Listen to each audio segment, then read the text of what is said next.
बीते 28 सितंबर से शुरू हुआ छावनी स्थित मिशनरी स्कूल की शिक्षिका और 10वीं की छात्र के बीच धर्मांतरण और लव चैट का मामला लगातार तूल पकड़ता जा रहा है।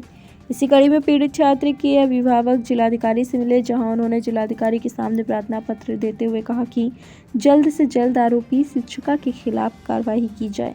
पीड़ित छात्र के पिता ने जिलाधिकारी से कहा कि मैं अपना जनेऊ और शिखा आपको अर्पण करना चाहता हूं। साथ ही उन्होंने जिलाधिकारी से अनशन के लिए जगह की मांग भी की। फिलहाल जिलाधिकारी की ओर से उन्हें थाना छावनी भेजा गया और जल्द कार्रवाई का आश्वासन भी पीड़ित छात्रा के माता पिता को दिया गया। संवाददाता आनंद शर्मा की खास रिपोर्ट। अभी कहाँ पे आए? अभी मैं साहब ACP कैंट आया हूँ। अपने मोबाइल के बारे में जानकारी जो 8 दिन पहले साहब ने लिया था उसके बारे में जानकारी करने की, वो मोबाइल हमको वापस देंगे, कब देंगे, क्या है, उस चीज़ में आया हूँ। और जांच में आके क्या चल रहा है वो पूछने का कि मेरे मोबाइल से में जो एविडेंस मिले हैं वो क्या जांच आपने की है, उसका हमको बताएं। अभी तक क्या जांच कहाँ तक पहुँची? जांच का स्तर ऐसे साहब बात कर रहे हैं, भी 5-7 दिन लगेंगे मोबाइल देने में। 15 दिन का प्रोसेस है, उस 15 दिन की प्रोसेस के हिसाब से हम चलेंगे। आप क्या चाहते हैं? मैं चाहता हूं कि एक बार FIR लिखी जाए और FIR जो उसमें दोषी लोग हैं उनके उचित कार्रवाई करी जाए। मेन उसमें षड्यंत्रकर्ता जो प्रिंसिपल हैं उनको पर सबसे पहले स्कूल से हटाया जाए। और जो उसके बाद लोकेश है जो मुझको फ़ोन पे धमकियां दे रहा है बार बार किसी न किसी माध्यम से, जिसने पहले मुझको फ़ोन पे धमकी दी थी वो, और किसी न किसी माध्यम से बार बार मुझको धमकी दे रहा है फादर के सही में। उसके हस्बैंड रोहित और मैडम को तो अभी स्कूल से हटा ही दिया गया है, लेकिन फिर भी मैं चाहता हूं कि सब पे उचित कार्रवाई हो। जी, आज कहाँ पर आए थे? क्या आश्वासन मिला? मैं आज पहले सुबह करीब 11 बजे DM साहब के मिलने गया। DM साहब से अपनी पूरी बात रखी।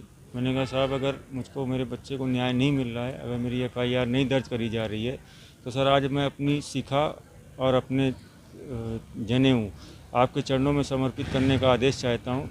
तो ये भी कहा साहब से कि हमको कहीं पे स्थान दे दिया जाए जहां पे हम अपने परिवार सहित अमरण अनशन कर सकें। तो DM साहब ने हमको आश्वासन दिया है कि शाम को जॉइंट CP साहब से मिल लीजिए, फिर कल आके हमसे मिलिए, जैसा भी होता है आपकी उचित कार्रवाई करी जाएगी। पीड़ित बच्चे का इस समय क्या हाल है, किस अवस्था में है? इस समय वो ना तो खाता है ना पीता है, उसकी स्थिति बहुत गंभीर हो रही है। वो अब अपना धीरे धीरे सेंस भी खोने लगा है। मतलब उसको कुछ समझ में नहीं आ रहा कि वो करे तो करे क्या।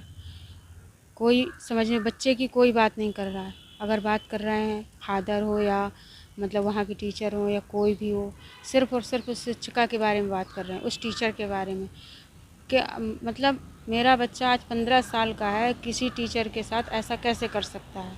टीचर उनका कहना है कि बच्चे ने जो कुछ कर रहा है बच्चा, आप 35 से 40 साल की होकर मतलब आप ये सब कर रही हो, ये ठीक नहीं कर रही हो। मेरा बच्चा नाबालिग है, उसका नाम ले लिया, मेरे हस्बैंड का नाम ले लिया, जो कानून में कहीं नहीं है कि जो आप नाबालिग बच्चे का या उसके माता पिता का नाम लें। क्या चाहती है? हम न्याय चाहते हैं, मेरे बच्चे को न्याय मिले। मेरा बच्चा जो है और जो ये फादर हैं इनको तो बोलने की भी अकल नहीं है। मतलब 15 बता रहे हैं कि मतलब 5 साल के आए हैं, हम किसी बच्चे से मिलते नहीं हैं। बोलते हैं कि मतलब हम हैं कि आज तक मेरे टीचर ये हैं, मेरा टीचर वो है। आप 1900 बच्चों में 80 टीचरों में आपको और बाकी बच्चों की चिंता नहीं है क्या? आपने कभी बच्चे को फादर का कहना है कि मतलब मैंने कभी बच्चे को देखा ही नहीं, पेरेंट्स से कभी मिला ही नहीं। 5 सालों में वो बोल रहे हैं कि 5 सालों में सिर्फ़ और सिर्फ हम पहली बार 8 सितंबर को पेरेंट्स से मिले हैं।